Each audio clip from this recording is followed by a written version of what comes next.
Entendre, comprendre, réagir. Un média qui donne vie aux opinions, qui donne voix aux idées. Cube. Je vous rappelle que pour nous écrire, c'est isabelle@cube.ca et par téléphone ou par texto pour nous parler ou encore nous écrire par texto le 1-877-827-2346 et on le retient avec le 1-87-CUBE. Un sujet, on change complètement de registre, un sujet moi en tout cas, qui m'a interpellé d'une certaine façon et qui m'a jusqu'à un certain point bouleversé. Parenthèse, j'ai perdu ma mère il y a quelques années dans des circonstances un peu bizarres. Elle est rentrée pour une infection urinaire et elle n'est jamais ressortie. Peut-être qu'un jour, on fera le tour de la question, mais je l'ai vu partir, donc. Et puis, hier soir, quand on faisait le tour, là, on complétait l'émission, on nous a envoyé, donc, le communiqué en ce qui concerne Mme Michèle Bourassa, qui est la fille de feu André Simard et feu le premier ministre Robert Bourassa. Madame Bourassa est avec nous. Oui, bonjour. Bonjour, Madame Bourassa. Bonjour. Bonjour. Je suis content de vous voir sourire. Quand j'ai lu la lettre que vous avez publiée, la lettre ouverte, je vous dis là, ça m'a interpellé d'une certaine façon. Et puis j'étais un peu sous le choc de lire en fait un résumé du récit de ce que vous avez vécu dans les dernières années. Votre mère est partie dans des circonstances troublantes. Si on peut dire ça comme ça, c'est honnête de le dire comme ça?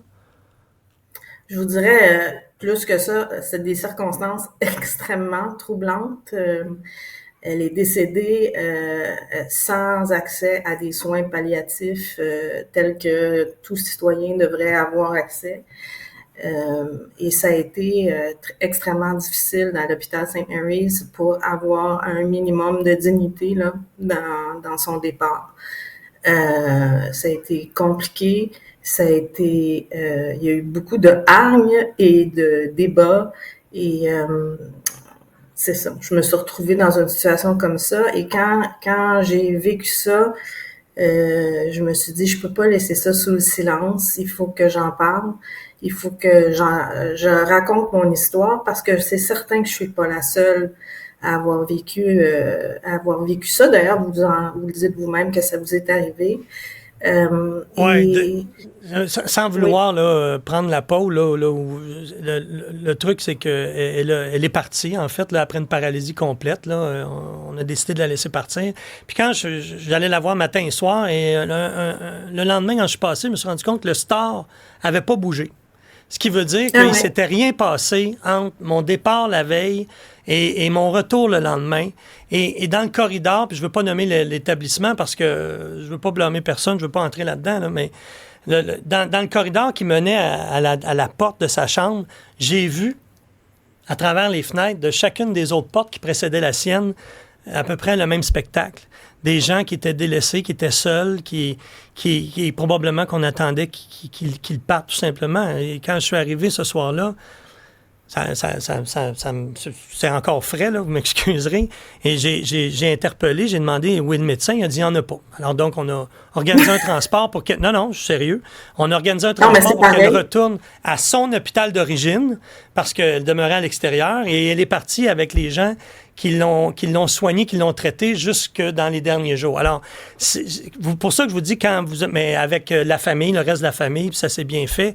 Mais si j'étais pas passé cette journée-là, peut-être que ça serait terminé sans que personne ne sache. Et quand j'ai lu votre lettre, j'étais là. My God. Vous étiez là en plus. Puis pendant une nuit complète, l'infirmière n'est jamais passée voir ce qui se passait avec maman. Et moi, j'avais demandé, la famille avait demandé une sédation palliative continue.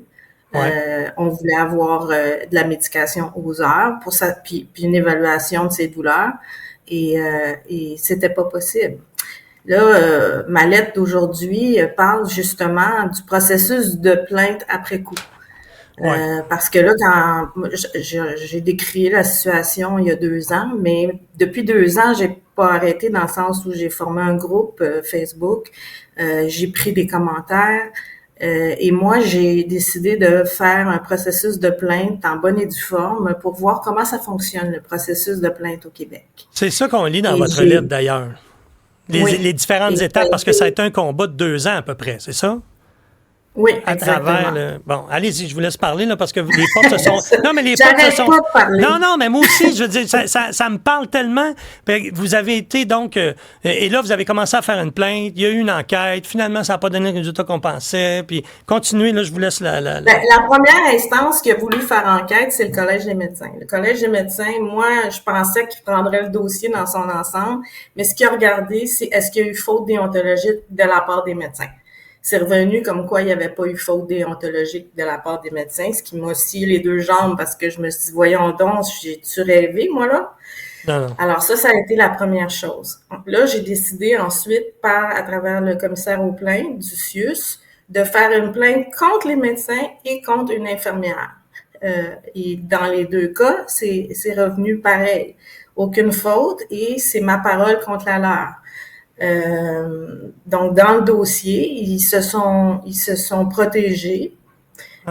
Ils protègent le personnel soignant, mais ils protègent pas la victime. Je veux dire, ça a été la 2e étape. J'ai eu donc une plainte contre une infirmière, c'est revenu nul.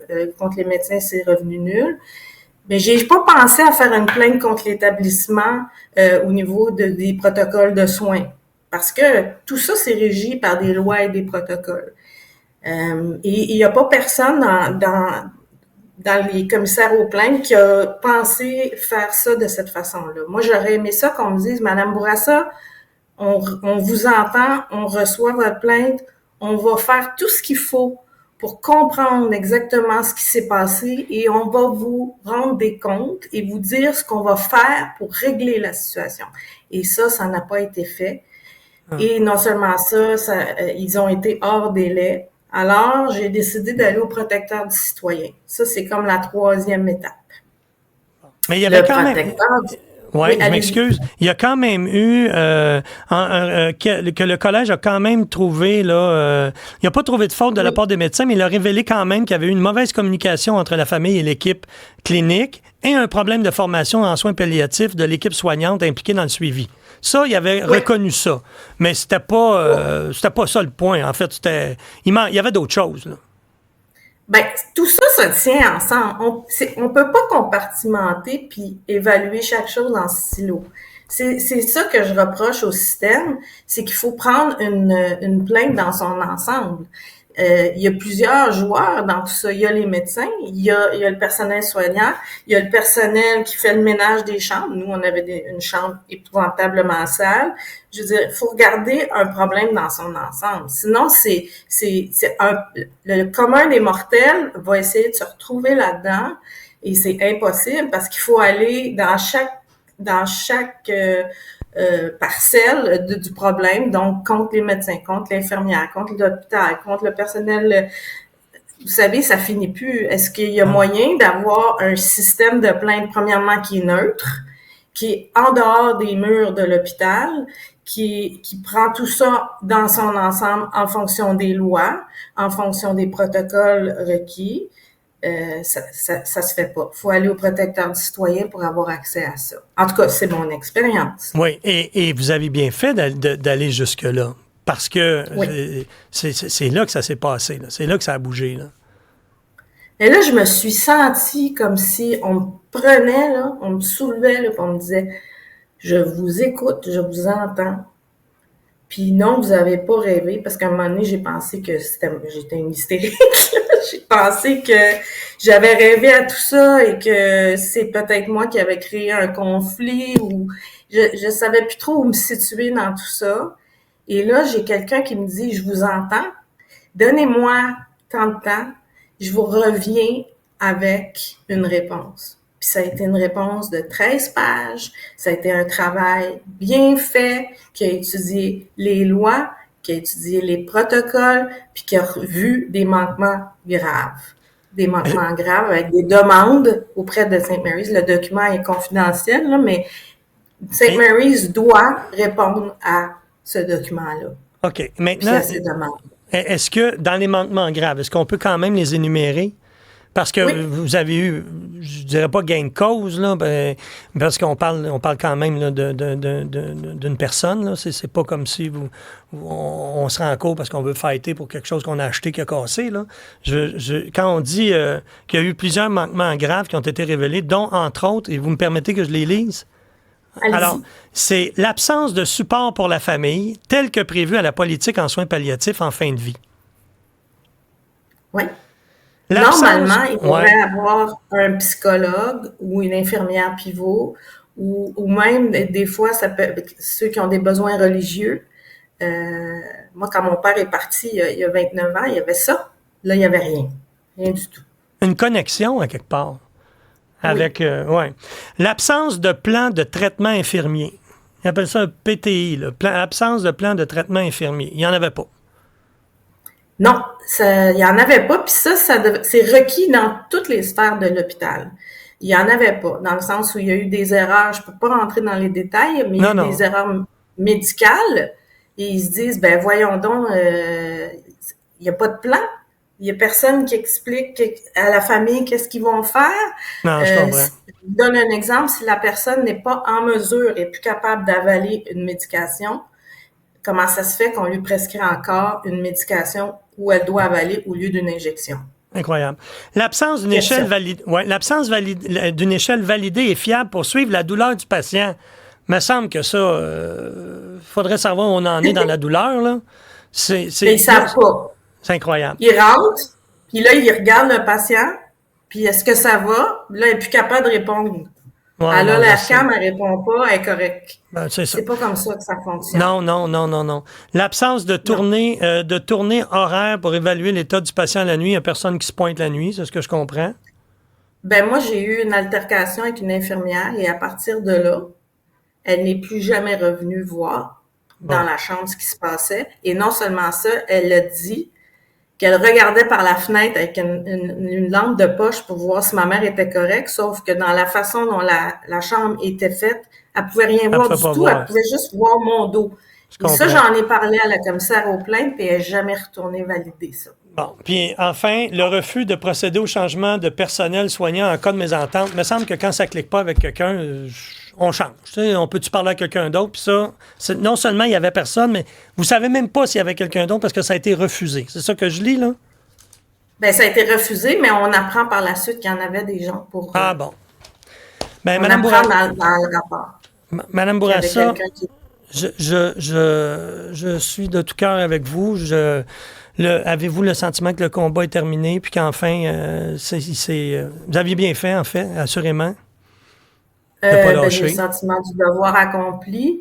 Je pourrais continuer, je pourrais me battre encore, je pourrais aller contre l'ordre des infirmières, je pourrais aller en recours collectif. Il y a plein de choses que je pourrais faire, mais je décide aujourd'hui que ça s'arrête là parce que ça me pèse infiniment. Ça fait 2 ans là, que je suis là-dedans.